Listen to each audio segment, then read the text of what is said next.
All right. Welcome, everybody, to the January 2026 post-conference review.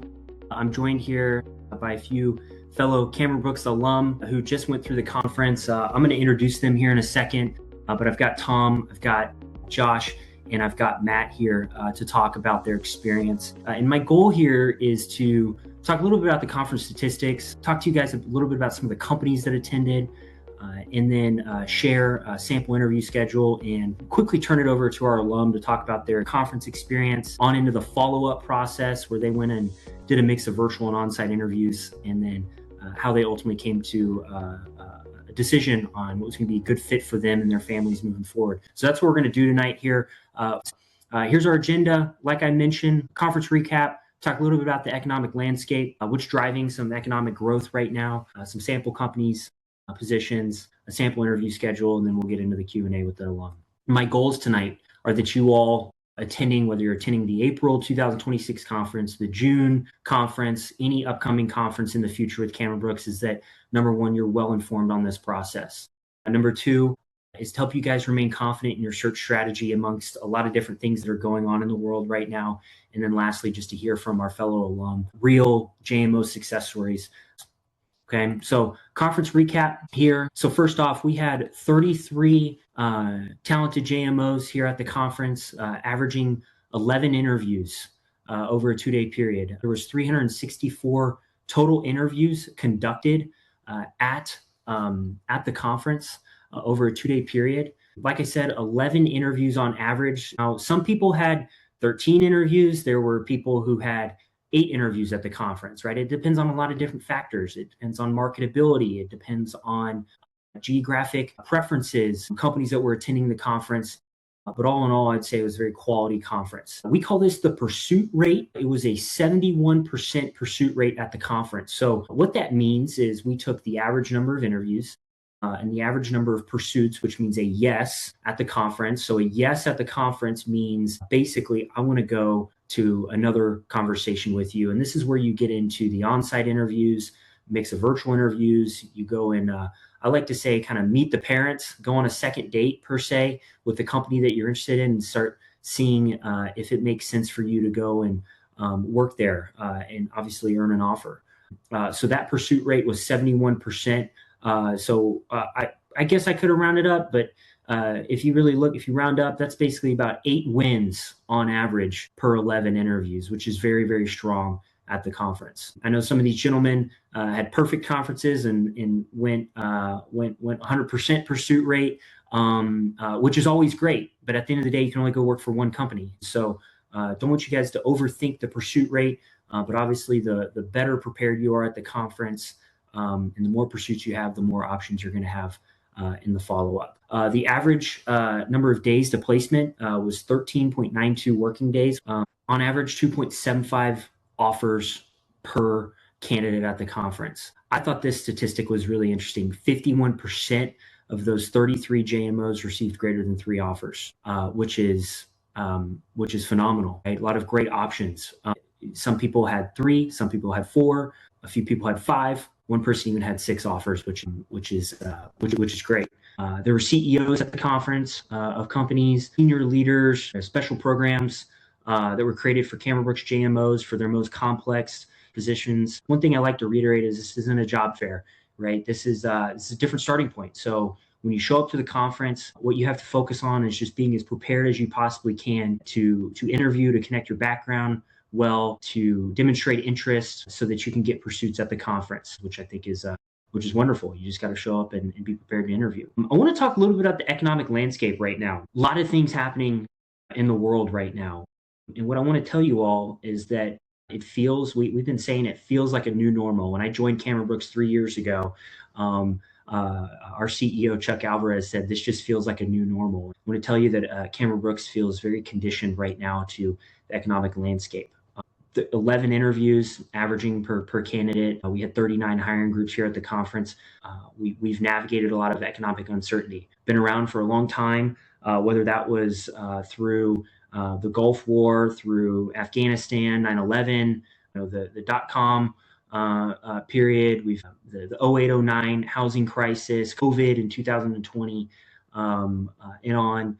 companies keep coming back to interview. When there's a lot, I think, of economic uncertainty out there, and maybe even growth happening, the demand for talent is very, very high. Okay. And so I think right now you've got some unique dynamics that are driving a lot of economic growth. I talk a little bit about, AI. I know there's a lot of concern out there. Is AI going to replace my job? Well, I would say some things that people aren't thinking about, and even I learned in this last conference, is you've got a lot of construction and data center construction happening right now to support the AI growth. There were plenty of positions at the conference that were here doing that, project management positions, helping build and implement these new data centers. There's even technology that a company was here providing to economic center construction growth. Is company was here providing energy infrastructure to help drive this growth on these big construction sites. And what they do is they're implementing a new piece of technology that is going to provide the energy to drive this and to do all the construction, that also reduces emissions and meets EPA standards. So, there's just a lot of different things right now that are opportunities that are being created out there in the marketplace because of something like AI. You've got healthcare, biotech companies are big right now. Eli Lilly, for example, has committed almost 100 billion to onshore some of their manufacturing facilities, and they were here at the conference for an IT service delivery lead role, where basically JMOs are going to go and be big project managers to help bring IT infrastructure to these big manufacturing facilities. So there's just a lot of different things that JMOs can do right now, and that your leadership experience can provide. So I like these podcasts, the Cameron Brooks PCS Corporate America podcast, episode 227 and 234, with Joel Junker, our Senior Vice President, partner in the company, and Chuck Alvarez, our President and CEO of the company. Maybe give those a look, okay? I recently reread this book called 5 Patterns of Extraordinary Careers. And at the end of the book, it talks about what a successful career transition requires. And I actually sent this to the Cameron Brooks team the other day. And I highlighted a few things that really stuck out to me. A successful career transition requires planning, practice, humility, hard work, discipline, the ability to deal with disappointment, uncertainty, maybe anger or frustration at times, a willingness to see the best in yourself, and an eagerness to market yourself properly, and a positive attitude. And so I just bring this picture in there because I think that all these 3 gentlemen can talk to this about what it takes to have a successful transition from the military into the business world. So anyways, I just thought that was a great picture, and I wanted to put that in there. We'll talk a little bit more about how to properly prepare and the right mindset you need to win here in today's economy. Okay, so some companies that attended the conference. This is not an all-inclusive list, okay? But I just picked some. A lot of these companies have been to Cameron Brooks before and are coming back to hire again. Some of them seem to be at every single conference, it seems, and some of them haven't been back for a while. But Motorola Solutions was here, specifically one of their new acquisitions, Silvus Technology. They were here for a director of sales role. Caterpillar has been coming to Cameron Brooks since it seems like maybe 2023, and we have a ton of Cameron Brooks alum who are working there, and they hired a few people this conference. A company called Chatham Financial, they are a financial risk management company. It kind of feels like a small, tight-knit, investment bank, essentially. They were here hiring for an associate role. A company called Maylink Solar for a project manager position. Horace Mann is another financial services company, and they specialize in a lot of different products, but really their bread and butter is insurance products. What's neat about Horace Mann is they are inclusive only they serve a very niche market in teachers. BD, which is Beck and Dickinson. I won't talk about them because Matt's going to go work there, but he can explain a little bit more about BD.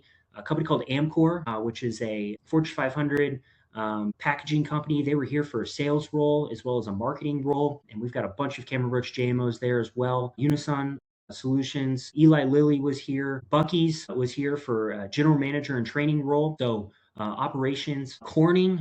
While Corning had 6 different hiring groups here at the conference, they had their optical rotational engineering program.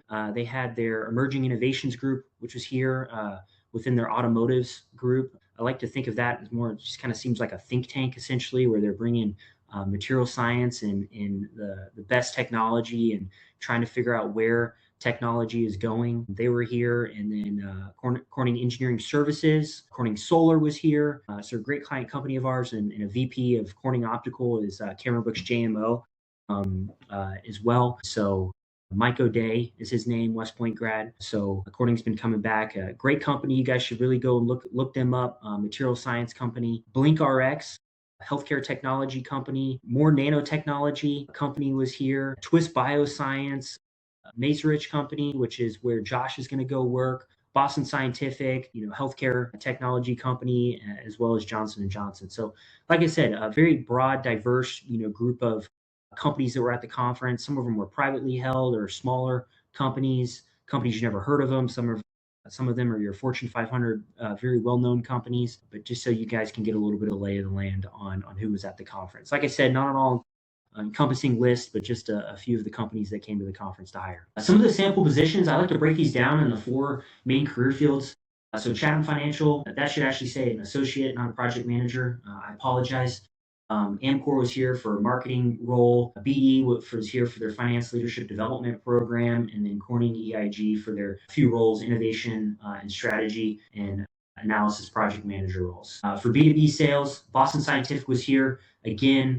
Motorola Solutions for a director of sales role for Silvus Technology, which is a new acquisition for that company. Horace Mann for a director of territory development role, and then Messer Americas. I guess you could classify this one within the engineering management as well, but this is an application sales engineer position that works closely with account managers. And Messer is an industrial gas company, and they help apply industrial gases to companies, whether that's in manufacturing plants, etc. For the engineering management roles, a few of them, more nanotechnology for a project manager role, Myrotech for a quality manager, Corning Optical rotational engineering program, and then Magnera Corporation for quality and process engineering manager. A few of the team leadership, I categorize team leadership as operations, manufacturing, and general management. Okay, and so Caterpillar was here for production manager, senior production manager role, operations supervisor role for a company called Flex. J&J was here for their military veteran leadership development program, and then McLean Company was here for their JMO rotational program as well. Here's a sample schedule right here. So this individual had 13 interviews, as you can see, started on Monday and had 7 interviews, and then finished out on Tuesday and had 6 interviews. We do our best to create a very even schedule. 50-50 is what we try to create. Luckily, my colleague and teammate Jeff Fries, with his ops research background, has created a new Python program and is also using Claude AI to help program and run linear constraint-based problems and get a good interview schedule where hopefully we can get a schedule on Monday and Tuesday. So as you can see here, this is what you'll get when you come to the conference, and you're going to see the company you're interviewing for, the date and the time. And then what you're going to do is you're basically going to show up, and you're going to log into that Zoom room or that Microsoft Teams or Google Meet, and you're going to go to the link, and you're going to hop in a room, and you're going to have a wonderful conversation with hiring managers and recruiters from these companies. So that's what your sample interview schedule would look like.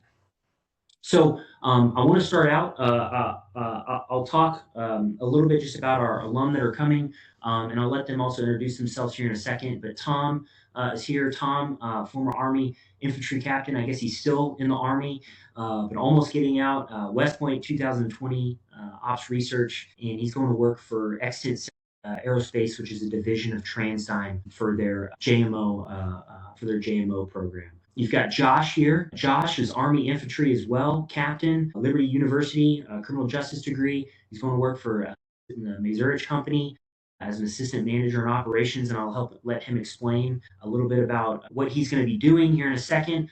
But I had to highlight here the picture on the far right is actually Josh's brother, who came through the program a few years ago and works for J.J. Kane Auctions, which is a company of Altec, and so proud Cameron Brooks alumnus. And then also Matt Horsley, his father, as you can see over there on the right, came through the program 28 years ago. We placed him at Johnson & Johnson, and Matt was former Marine Corps logistics officer, finance degree from Texas A&M, and he's going to go work for Becton Dickinson and their PATH program. And then I want to give a quick shout out to Matt's mustache there. It's a salty mustache, my friend. I like it.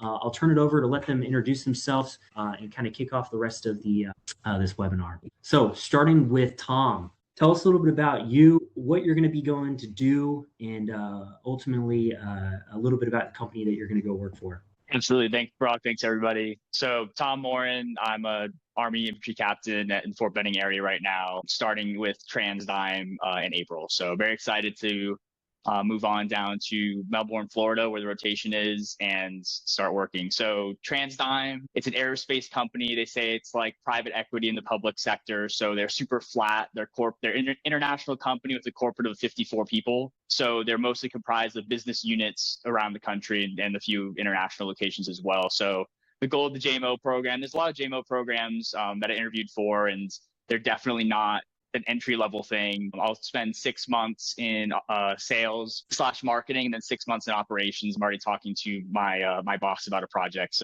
excited to get into it. Extant specifically has 4 business units within it, so it's one of the larger locations. The goal will be to become one of those business unit managers at the end of the year. Extant specifically buys products that the military or aerospace companies are still using and continues their product life. So it's extant's the opposite of extinct. Get more value out of the products, then divest them once we're through. So. Awesome. I love it, Tom. Thank you. I appreciate it. Josh, tell us a little bit about your experience and where you're going to be going to work and what you're going to be doing. Yeah, absolutely, Brock. Josh, I'm an airborne infantry officer from Alaska, Day Bear. Really cool opportunity here. I ended up partnering with Macerich, and they're a real estate investment trust, and they actually are transforming malls into kind of going more of like a town center approach where you can find multiple different things, more so than just shopping for regular clothing items and so on and so forth, but really trying to make it a vibrant experience. And as an assistant operations officer, I'm going to be working on everything interior to the mall. Essentially, the operations team is the one that spends the budget instead of brings in revenue. So really just making sure that contractors are operating safely, making sure work orders are getting done, making sure that the heating and air, that it looks nice, so on and so forth. And it's a developmental role eventually. Hoping to move over into the assistant general manager side, and then eventually one day a general management position. This role we will likely relocate every few years with promotions, which my wife and we decided that we're okay with that, especially coming from Alaska. We ended up falling in love with it when at first maybe we weren't so excited. We're willing to relocate and to see different parts of the country, and yeah, really excited. Yeah, I love it. Thank you. And Matt, over to you. Hey, Brock, thanks for having me. So I'm a Marine Corps logistics officer stationed in Camp Lejeune, North Carolina. Last week, I accepted a job with Becton Dickinson and Company, commonly known as BD. You might not have heard of them, but they are one of the biggest med tech companies in the world. They operate in or have products in over 190 countries, and then they're in 90% of US hospitals. So just really like that global reach, but local impact. And then I accepted a position to be a PATH program associate, and that's a finance leadership development program. So I'll be starting in Sandy, Utah for 18 months, and that's actually the largest producer of IV lines in the world.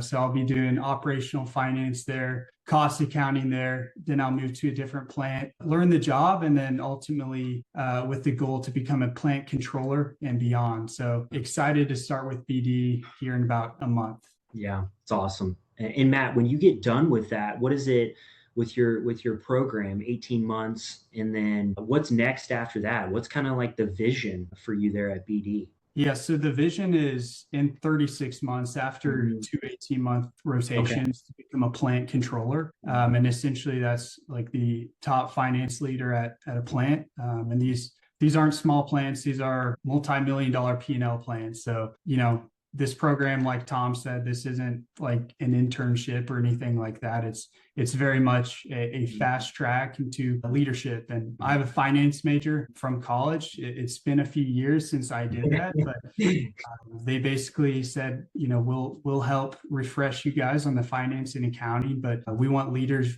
with operational experience to come in and eventually grow as finance leaders in BD. So this was exactly what I was looking for. I'm very happy with how everything played out. Yeah, that's awesome. And then Tom, for you as well, I know you got a few rotations. What does it look like for you at the end of those rotations? What's kind of the ideal? So after the year, we'll be moving to one of those business unit manager roles. Some of TransDigm's locations have one business unit. The one I'm going to be doing the rotations has four. So ideally, they prefer you stay at one of the places that you did the rotations in. My circumstance is a little bit unique because I'm doing both rotations at one location, just because it's in Florida and it's a little bit more spread out, and they offer that, so we took it. But so would be to stay there as like a mini P&L position, owning one of the sections of product lines. Yeah, very good. I like it. It sounds good.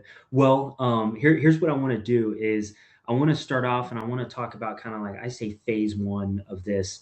Or part one of this post-conference reviews. I want to ask you guys a bunch of questions about pre-conference prep, the matching process, DP, just questions around like, hey, what advice would you give to people and to get prepared for the conference? Then we'll shift into the conference itself, and then we'll go into the follow-up process. Alex asked, can you expand a bit on the placement?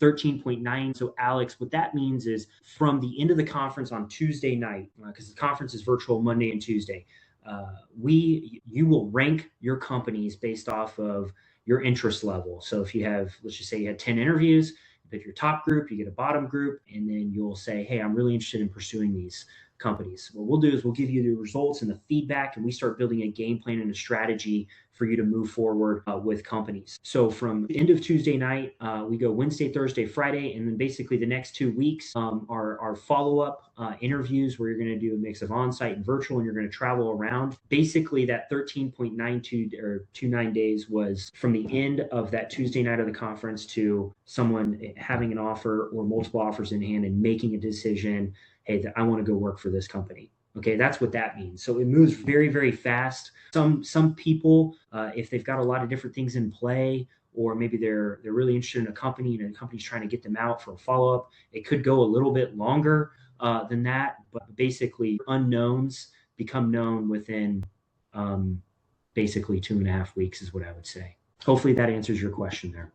Okay, so Josh, tell me a little bit, Josh, how long did you spend in DPP? And what would you say was the most effective part of the development and preparation program for you to get ready to interview? Yeah, absolutely, Brock. I was in the program for a little bit over 1.5 years. Fortunately, my brother went through the program, and as I was thinking about my future and what's important, I actually spoke with Pete Van Epps at the time and kind of just decided to start working on my transition. Honestly, I think all tabs are very valuable, especially tabs, I'd say 1 through 3, more so because, when you start building your interview questions in tab 5, you're trying to think back on your accomplishments, because the military is really good about not taking ownership of the things that go well, but really giving credit elsewhere. And also you are completing tasks at such a rapid rate that you're not thinking about it as much as you really should. So if you haven't, I would start recommending you write down your accomplishments now, or things that you do on the day-to-day to help out with your questions. But really,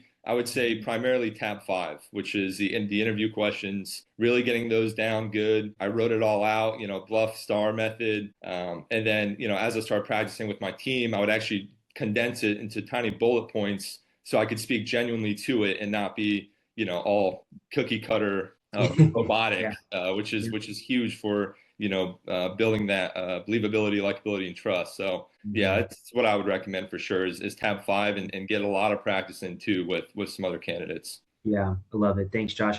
I want to put a plug in here for Cameron Brooks real quick. And my boss, Joel Junker, we're rewriting DPP right now. We actually just updated the first 2 tabs. Tabs 3 and 4 will be updated like here in a week from now, and it's I would say it's much more robust, which I think is, I get it, I'm biased because I work here, but when I went through the program, it's more robust than when I went through the program as well. And I think that what the first few tabs will do is going to allow you to really do a lot of self-analysis and reflection on strengths, opportunity areas, your values, and then how can you live those out and help you make a good decision when you move forward. I appreciate that, Josh. Tom, what about you? What do you wish you would have spent more time doing in DPP before the conference? And so what I spent a lot of my time doing was talking to these other gentlemen and practicing my questions, and even more time doing that is valuable. I think that's what really helped. I think something valuable that once the conference starts is preparing your questions that you're going to ask, and then preparing how to ask questions. I found it a little difficult maybe to do it before we had the material, but we started doing more role play almost to figure out how we would ask a question back and forth. So we got really specific with how an interview would go, and maybe a few more of those. Like we prepped, like we sat down, we had a panel of interviews. So maybe a couple more of those. Yeah, I like it. Matt, what about you? What is the best, or what advice would you give to somebody who's in DPP right now, getting ready for the conference? Where would you recommend they focus their attention to prepare well for the conference and kind of build that confidence to get in the interviews and talk about themselves? Yeah, I think if I could go back, I would have been a little quicker with creating my like 5.5 answers. I think for whatever reason, I was a little bit slow on that. But the faster you can at least get pen to paper and some answers down, the faster you can start practicing with people. And like Josh said, like basically all my first answers were just way too long-winded, way too detailed, but your study group will help you cut down on that. And yeah, I'd say try to get those answers in quickly so that way you can start verbalizing it with yourself and with your study group. To get your answers constructed and get into like a conversational format. Like, how did you do that? How did you get from, the foundations, the fundamentals workshop to ultimately getting to a study group or getting to advanced workshops where you felt confident? Like, how did you get there? Yeah, I think one, it takes knowing your experiences and being confident in yourself and your interests and what you're trying to do.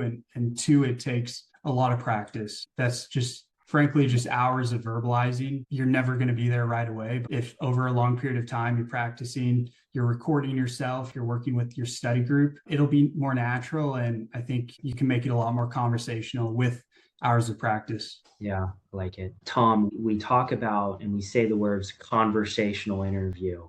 What does that look like? I know it's probably different for every interview, but what does a conversational interview look like? And then maybe how did the conversation and the flow of questions from the interviewer feel compared to what, we practice in DPP in tab 5 with you?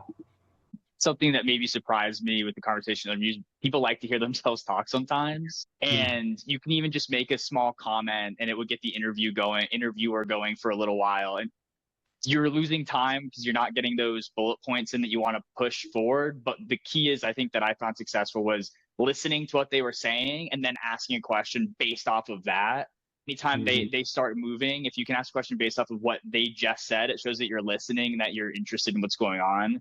And then you can say, oh, I really relate with that because I've done this, this, and that. I think that's where I've managed to sneak in when somebody was a little bit more talkative than I thought they would be, because a lot of times it was one question, they'd ask me a question, and then they just started talking. So yeah, I like it. It's good. Josh, what's one question at the conference that caught you off guard or that you felt like maybe you weren't prepared to answer in an interview? I feel like at the conference, I was well prepared. I feel like for most of it, it was relatively tab 5 or something very similar. I did have one though in the follow-up that caught me off guard, two actually, and I'm kicking myself still. It worked out, but the first one was the senior vice president asked me first names to my squad leaders, my direct reports. And which is a great question. And it took me a second. I gave him the answer and he liked it, but it took me a second because, they swap out, and that was so long ago that I was a platoon leader that it kind of took me a second to think of it. But that was one. And then another one was, tell me one thing you would like to share that I haven't asked already. And for me, that was just talking about really like the foundation of my leadership styles based on my faith as a Christian. And that actually was a huge score. It thankfully worked out. I know it won't always work out that way, but if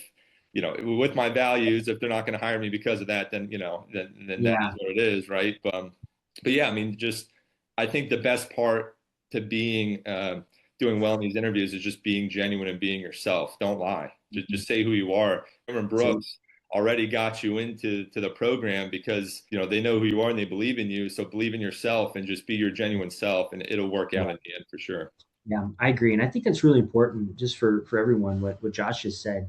I think that these companies are looking for what they're looking to get past just the resume and get to know you as real people. And if you can go in there and be the most genuine, authentic version of yourself, then you're going to be in good shape. And you should have the confidence to do that as well. What I would say too is sometimes when people go into the interviews and they just try to, I say the words, just score points every single time they talk, or they just try to, like, I say, just like dunk it every time down the court, every time they talk, and or shoot threes every time. It doesn't always go that well. It's nice to sometimes maybe pass the ball, give a compliment to somebody you work with, talk about a time where you were maybe stretched in your leadership, or maybe you failed and what you learned from it, or what you would have done differently.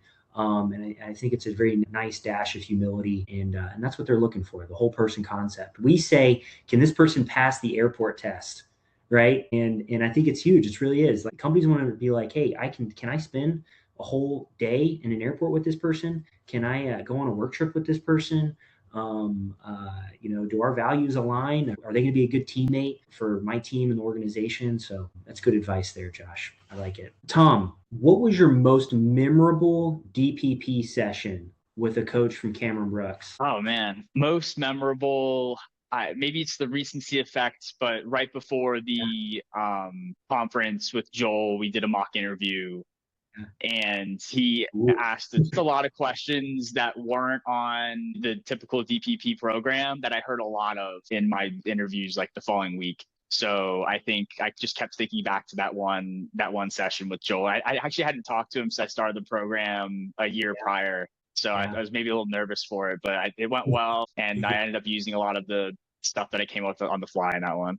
Yeah, it's good. Can tell you my most memorable DPP session was when you used some stuff from your ops research background to find the optimal price for a cup of coffee. So we'll save that one for later. But you were drawing it out on the whiteboard, so that was my favorite session I had with you. So we can have fun in these DPP sessions too. Matt, when you were going through the program and you were kind of talking to Cameron Brooks about your marketability and what you were interested in and what you were qualified in, kind of walk us through a little bit about that strategy that you had, and then how did we ultimately end up matching you to that initial strategy? Yeah, so I was fairly open. I think when we did the percentages, I split up a good chunk team leadership, business analysis, and then a little bit sales. I had 12 interviews over 2 days, and saw a little bit of everything during those interviews, and the conference went well. I think whenever I finally cut my list down, I had a finance opportunity, which I took. I had a sales opportunity. I had a marketing, property development, and then one more, which was more of a team leadership. So saw a little bit of everything. And I think I'm glad that I got to do that, because there's no way I would have saw those opportunities if I had just gone off and applied to jobs on my own. But especially in the follow-up process, you can really see yourself, put yourself in the shoes of working there. Yeah, but I'm glad I was able to see a little bit of everything. Yeah, it's good. I like that. Yeah, kind of what we're talking about is you had the power of comparison, the ability to see different things and figure out what was going to be a good fit for you. I remember you calling me in the follow-up process being like, hey, Brock, I'm going up to Amcor and I'm interviewing for sales and marketing. How do I handle that? Which one should I pursue? I'm like, I don't know. Let's go figure it out. So I'm glad you got to see both.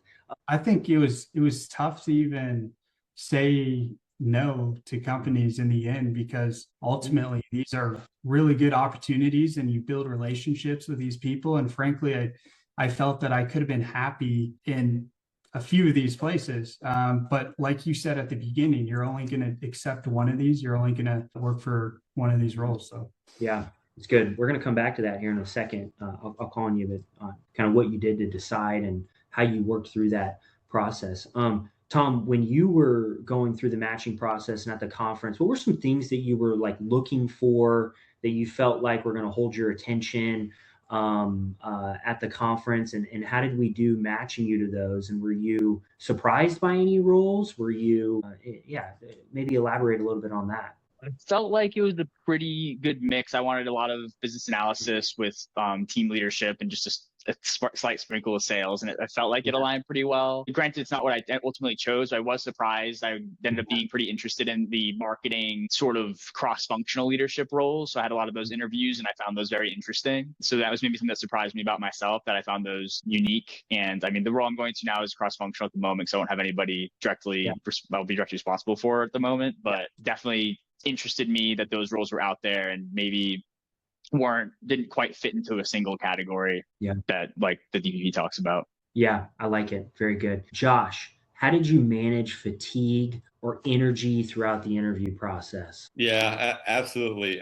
Definitely exhausting. The career conference is exhausting.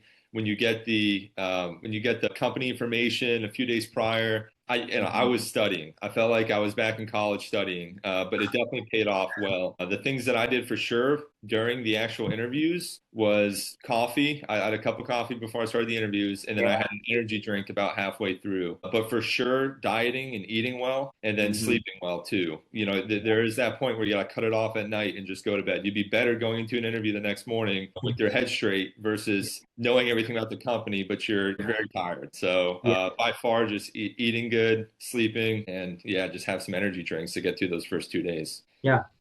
I can tack on to that really quick.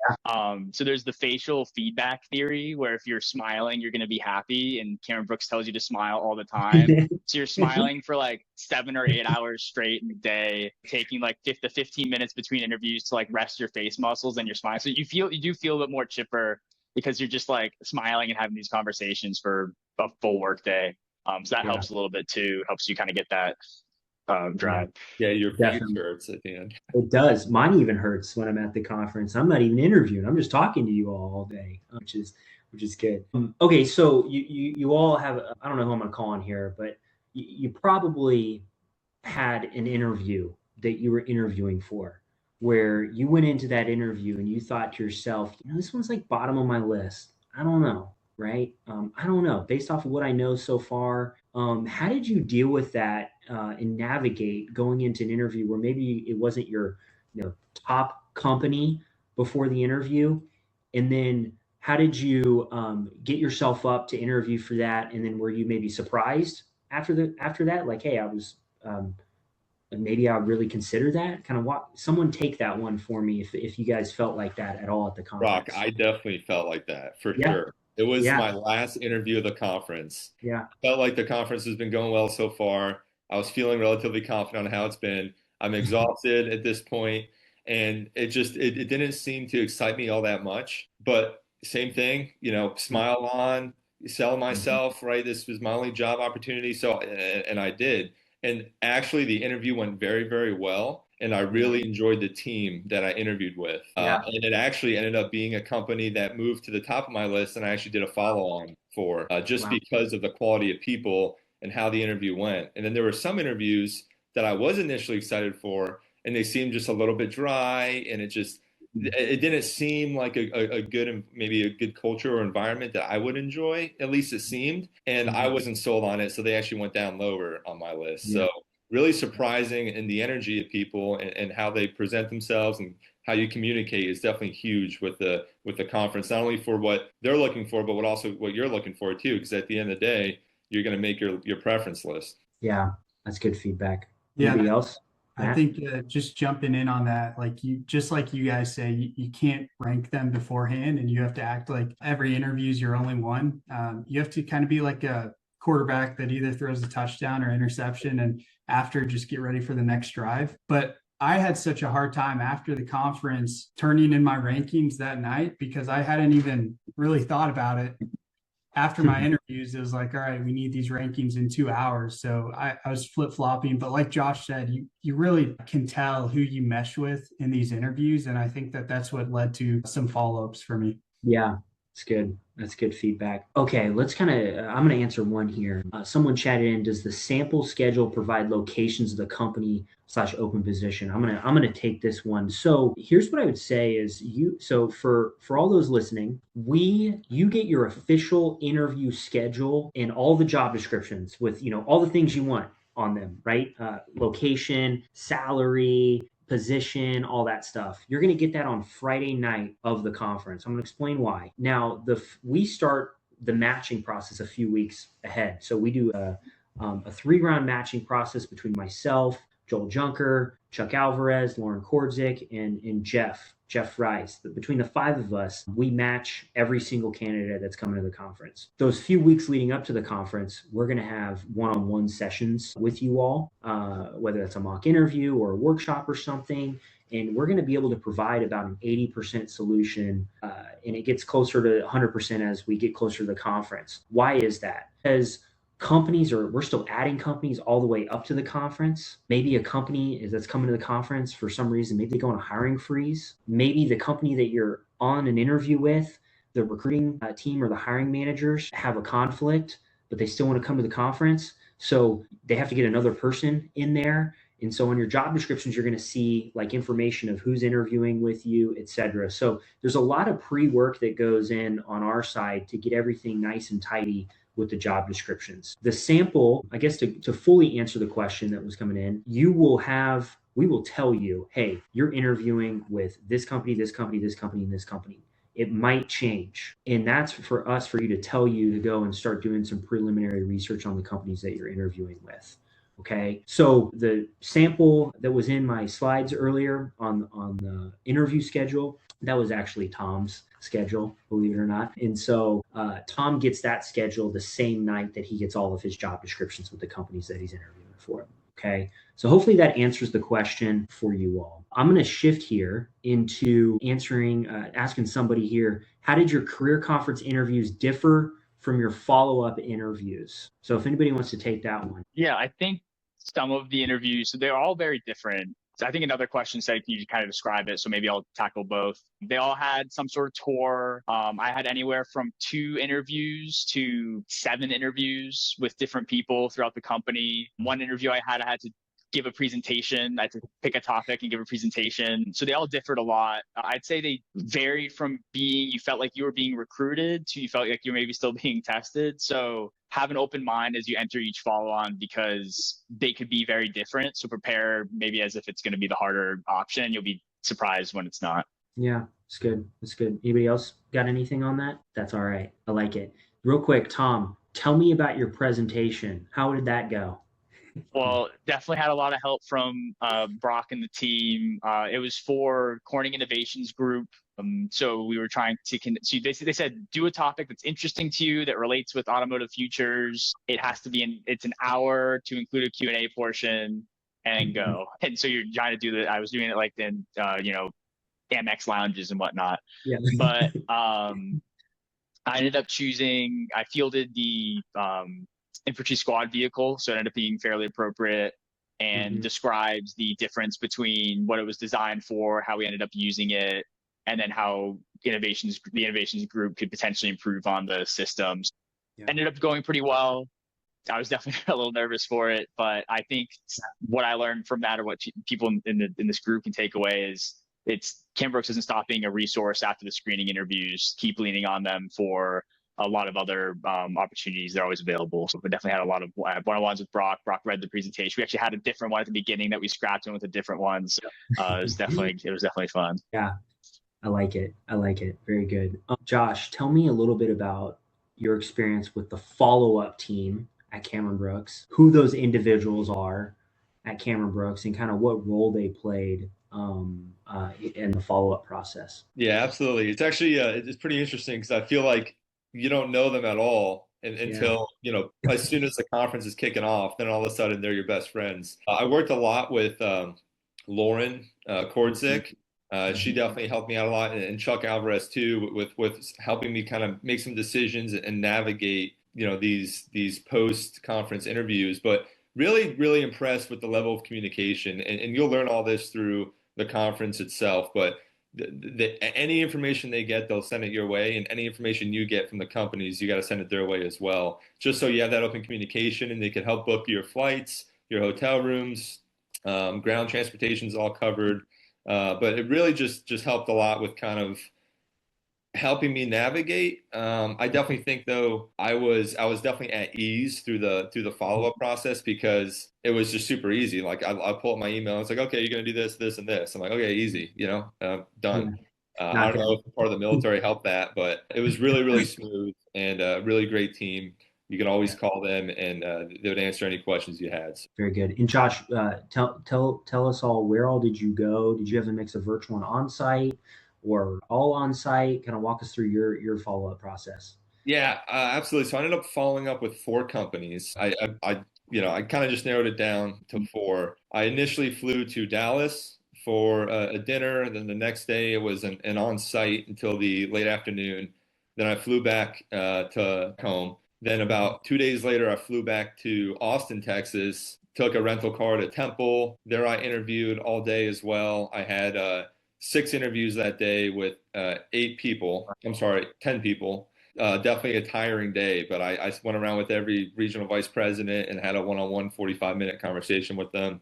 Really great experience. Then I ended up flying out to Phoenix for another interview. And while I was there, I actually linked in with a Macerich team that was in the area, even though I'm not interviewing with that position there. That's where James Bell, who introduced Macerich to Cameron Brooks, he's a Cameron Brooks alumni. He just joined Macerich. So this is Macerich's first time. I actually went onto his property. He took me out to eat, kind of showed me more about the ins and outs. And then I flew the next day to Modesto, California, where I initially was interviewing for a role there. I met the whole Modesto team, spent the whole day with them there, and then found out about an opening here in Tyson's Corner, Virginia. So then so I actually did a red-eye flight to fly out to fly into Baltimore. I got in at I don't know, it was 5 a.m. I got into the hotel, and then by 2 p.m. I met up with that team there at Tyson's, and that's a huge asset for them.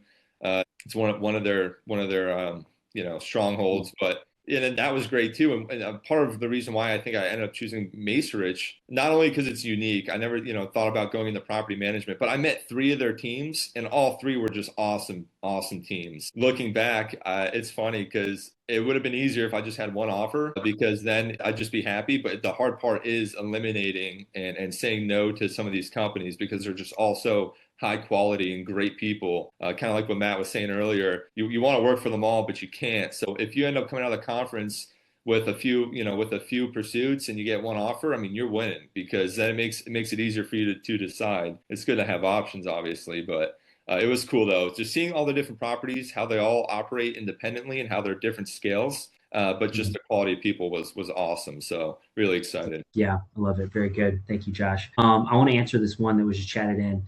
Someone chatted in, there were 33 candidates for January. And then in the last workshop, it was mentioned that there was upward of 90 candidates for April. That is false. There's not 90 candidates for April. I wish there was 90 people coming to the April conference, but I think the Cameron Brooks team would need more people here. We're a small team. I don't think we could handle 90, but hey, if you all want to send us some of your friends to interview, we'll make it happen. We can go higher. So no, there's not 90 people at the April conference. The April conference is a little bit bigger right now. I project probably about anywhere from 48 to 50 people will be at that conference. And I think that generally speaking, that is not common. I think what happened is that with the government shutdown at the end of the year, a lot of people's resignations got delayed. And so some people were supposed to come to January. It was probably supposed to be more like 40 to 45 people at the January conference.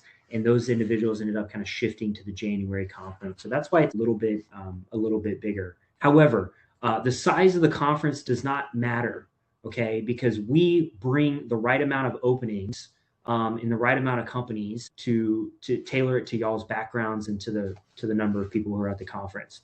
For example, we had a few people with finance backgrounds at this conference, Matt being one, right? And so what did we do? Well, we really sought out and worked with companies for finance openings. Okay, so Chatham Financial was here, BD was here. There's a lot of different companies that were involved in that. Okay, so hopefully that answers the question for anonymous attendee. Real quick, I want to shift over to start talking a little bit about hey, what criteria did you use to help make a good decision? And I think everybody's got a different background, different experiences, different goals personally and professionally. So maybe I'll go through all 3 of you. I'm going to start with Matt. What criteria did you use to help you make a good decision for you and your family? Yeah, so I came out of the follow-up process with a few different options, one in marketing, one in logistics, and then the one I accepted in finance. And like I said earlier, they were all great companies and all great people and great cultures. But I worked with the Cameron Brooks follow-up team. I talked with my wife, and I also had a conversation with Chuck. And ultimately, it's about what you want to do every day. I think a lot of these companies have great cultures and great people, but what do you want to do every day? And ultimately, I chose BD because I'm interested in finance, and I felt like this rotational program was a little bit hesitant at first because I'll be moving a couple times. But when you ultimately look at it, like, this is a great opportunity, and one that if I passed up on right now, I'd probably never see again. So that's why I chose BD, and I'm excited to get started. Yeah, I like it. Real quick, Matt, what are your conversations like with Chuck, and what do y'all talk about on some of these strategy calls? And maybe explain his role or how you saw him in the follow-up process. Yeah, I think Chuck, he's not going to make the decision for you at all. He's going to kind of guide the thought process, and he's great to ask questions to. And he also asked some questions to me about, hey, what I'm actually interested in. And after my conversation with him, that's when I really knew I was going with BD, and I had to make some tough conversations, some tough phone calls, which I wasn't looking forward to. I had until Tuesday to make a decision, but I decided on Friday to go ahead and rip the Band-Aid off because nothing was going to change over the weekend. My mind was made, and I wanted to go into the weekend with a clear conscience. Yeah, I like it. Very good, very good. Thanks, Matt. Tom, what about you? What criteria did you use? What factors played into your decision in the follow-up process? So I had a small list of things. I ended up really liking smaller companies, or maybe not smaller, but more decentralized, because the decision-making speed gets really quick. So that's what's in that TransDigm had. And as I narrowed it down, so between that and then maybe that cross-functional thing that I talked about before. And so I had two companies that ended up narrowing it down to that really fit a lot of my criteria and interests. And talking to Chuck, he walked me through, and it was one of those maybe rare circumstances where location was my tiebreaker. And a little bit. I did like the idea that I could have a little more ownership with the role at TransDigm as well. And the team there was amazing, and obviously the team at both places were great. So Chuck was able to sort of help me figure out what I really wanted. Ultimately, all the factors came together where the best option for me was Extant. So Yeah, it's wonderful. I like it. What about you, Josh? Yeah, I don't know, because it was weird. At first, we are like, hey, we don't want to relocate. We want to be in the Southeast, blah, blah, blah, blah, blah. And then, we ended up being open to relocating. And as Matt mentioned, right, all these companies are great, great people, great things that they're doing. But what do I want my day-to-day to look like? And I just thought that property management was just very unique from the beginning. And honestly, it was nothing I never really thought about it too much. And then the interviewers were very engaged. They were very communicative, which definitely helped too. But I also realized I'm a lot more operationally focused than I thought. I was heavier sales and team leadership in the beginning, and then it turns out, going through all these interviews, I like the operations side of it more. And also, Macerich kind of offers more of a cross-functional, to where there's leasing, there's marketing, there's the operations, and it's a lot more complex. And I feel like it gives me the ability to learn a lot more to begin with. And one thing that's never going to go away is property, right? So it's always got to be managed and maintained.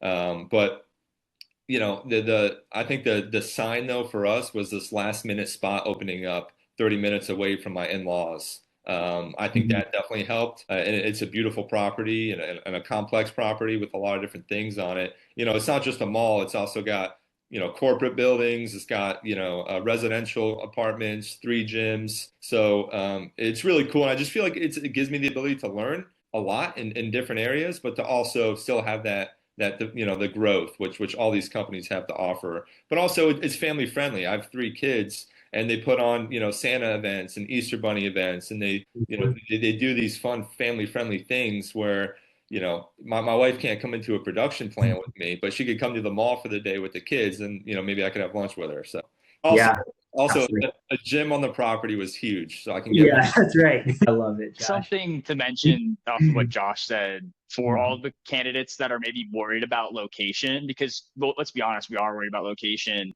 Both of us, both me and Josh, interviewed for roles in different locations, and those companies actually made different opportunities available to us. So my location that I ended up at wasn't what it was at the beginning, and same thing it seems like with Josh. So keep in mind that these companies are so big, they're national, they're international, they're global, that the opportunities are there either for maybe not your first location, but what others after, or if you do relate with the team and have a good relationship with them, they might open something up for you as well. Yeah. And a Yeah. It's handful really, of them also ask where you want to go, and they're pretty open to placing you in Mhm. places. I never thought I'd be going to Utah, but I'll only yeah. be there for 18 months. So I plan on getting a ski pass and skiing every single weekend and going to the national parks. And we're going to live it up while we're out there. Yeah, that's right. Because Matt and his wife are they're from Texas, so they're gonna go enjoy the mountains for a little bit before they probably somehow navigate back to Texas. Along the lines of what Tom said, I think it's important on this topic of geography. Listen, I don't know how it worked out. I live in a town of 11,000 people in Fredericksburg, Texas, and somehow that's where Cameron Brooks is located. And it's like, yeah, it was like where we wanted to be. And I don't know how it all worked out, but it happened. And what I want to encourage you all is like we're not gonna like just be like, yeah, you need to go live in the cornfields of Iowa or Nebraska. There's really nothing there, right? We understand that. There's not a lot there. But if there's roles that you would interview for, we're gonna put you in your geographic preference. I just want to assure you all that. And then you play the process out, you start getting recruited, and it's amazing what companies are going to want to do. When you demonstrate you can solve their problem, I say this in my workshops, you demonstrate you can solve their problem and you have the desire to, they're going to reciprocate and they're going to solve your problem as well. Okay. We'll kind of start wrapping it up here. If I go to each of you guys, I'll start with Tom here. This is going to answer Alex's questions. Closing the interview seems a little unnatural to me since I haven't been interviewing for a job since college. How did you close for the interview or for the follow up at the conference? And then how do you close for the offer? So yeah, closing the interview at the screening interviews is actually very easy because the interviewer is going to indicate, hey, we're kind of wrapping things up. We have a few more minutes left, and then that's just your cue to say the thing. I think maybe bringing in something that they said that you really related with or liked instead of maybe your pre-prepped couple sentences. So thanking them. I thought what we talked about, this specific thing we talked about was really interesting. I look forward to connecting in the future. That's basically what I said every single time, and it worked out. Very similar with the follow-ons as well, and just showing the interest and appreciating their time because they did. It is like they have other work going on, spending the entire day Yeah. with you, talking to you. So Yeah, I like it. I like you. Closing real quick. We'll teach you guys at the conference. Pretty simple. I like you, or thank you for your time. I like you. Here's why. I want to see you again, or I'd like to earn an offer. And so Cameron Brooks is going to help you guys through that in the follow-up process. Josh, if you had to give anybody any advice who's coming to the conference or who's in DPP right now, any last-minute advice for them? Yeah, I would say that probably the two biggest things for me. I mean, as an infantry officer with a criminal justice study, I only did 4 years in the Army, right? I'm thinking like, okay, I'm the bottom of the barrel. I ended up having a lot of yeses and multiple offers, but it really just came down to being likable, like being able to just have a conversation and to just have that, I guess, EIQ, right? To be able to hold the conversation and to be engaged and to relate. The Cameron Brooks teaches you to don't let the interview just happen, like interject and talk about things that relate and so forth. And that helps so much. But also, these companies aren't going to put money and effort into flying you out to seeing them if you're not showing interest. You have to show that you're interested in the company. And the one thing I did with all 11 of my interviews is I sold myself as I was very, very interested in them because at the time I was, and I didn't know, all that much. I wanted to get on site to see what it actually looks like because that is where you'll, know to make a pursuit or I'm sorry, to make a decision or not with them. And, I had 4 offers and, they're all were different. One was in sales, one was in production, one was in property, then one was in logistics. And they were all super unique, but it really just came down to being yourself, right? I talked about being genuine. That's part of being likable and believable because you're not going to be able to be yourself if you're lying. but also just showing that you're interested and letting them know, verbalize it, that you're interested and that you want an offer, because you do. You want to have those choices. Yeah, I like it. It's good advice. I appreciate that, Josh. Matt, what about you? Yeah, just hopping on Josh real quick, his showing interest. Like, you got to understand that these companies, just as much as we want yeses from these companies also want interest from us. Like, they came to the conference for a reason to make hires. But as far as advice, I'd say just lock in this last month. I think for me, everything really started clicking the last few weeks. Get in on the Discord page and join a study group if you're not already in one. And even if you are, just throw in the chat, hey, who's free tomorrow at 1 or whatever, and meet with different people from different groups. That's what I did, and it helped me out a lot. But I think bottom line is, we all know the shoes that you're in. There's a lot of ambiguity right now. I'm sure you have friends and family asking you where you're going to be living, what you're going to be doing. You don't have a whole lot of answers right now, but if you've done the prep, the DPP, if you've worked with the coaches, done the reading list, like, it's going to work out. I was very, very nervous Saturday night of the conference. I was thinking about what the rest of my 20-year Marine Corps career was going to look like after getting all no's. You get in these interviews and you actually realize just how prepared you actually are. Cameron Brooks puts you in a great position. So just lock in this last month, and I promise you'll be in a good spot. Yeah, actually, Matt, that reminds me of one of the in-person follow-ups. There was me and 2 other candidates, and we interviewed with a bunch of senior leaders. And then at the end, they actually came out and they told us that was the best interviewing they've ever seen, and that people with 20 years experience on us can't even communicate their skills as well as we could. And I know that, I'm like, I'm not telling you Cameron Brooks. I'm telling you exactly what he said, and it turned out well for us. But you definitely are prepared, and I felt like I wasn't prepared. Just like Matt said Saturday night, then the interviews kicked off, and I realized, wow, okay, I want to keep interviewing. Like, it was fun by the end of it. But I was like, all right, who's the next interview? Let's go. Yeah, let's do it.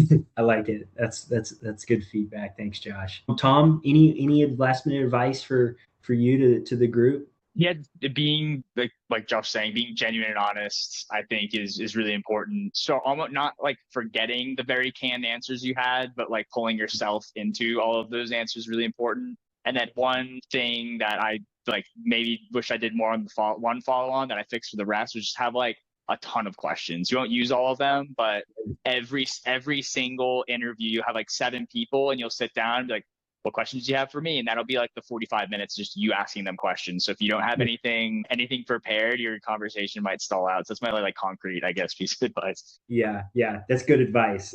We will help everybody with that. But yeah, we say like, hey, have your 2 questions, your 2 statements of interest for the conference. Just make it like 10 for your interviews. Ones, yeah.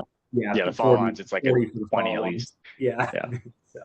So, well, gentlemen, thank you guys for being here. It's wonderful. It's rewarding. It's fulfilling for me, at least selfishly, to see you guys. 45 days ago, y'all were, getting ready for the conference, and now you guys are well on your way. So job well done. Thank you guys for taking the time to talk and to pay it forward and give it back to everybody else. That kind of concludes our January conference review. Looking forward to chatting with everybody here in the development preparation program. If you want to reach out to Josh, Tom, or Matt, just let me know. You guys can also go on LinkedIn, add them on LinkedIn. They're on there. And I know they'd be happy to chat with you about their experience, as well as anybody else who's come through the Cameron Brooks program. I can put you in touch with them. So thank you guys. Hope you guys have a great evening. Thanks. Thanks.